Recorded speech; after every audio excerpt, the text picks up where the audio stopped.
Hi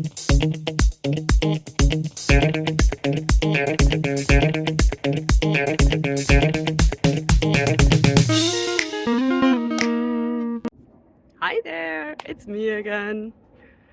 So you all probably recognize the plant that's behind me, right? So the question today is, what will happen if I touch it?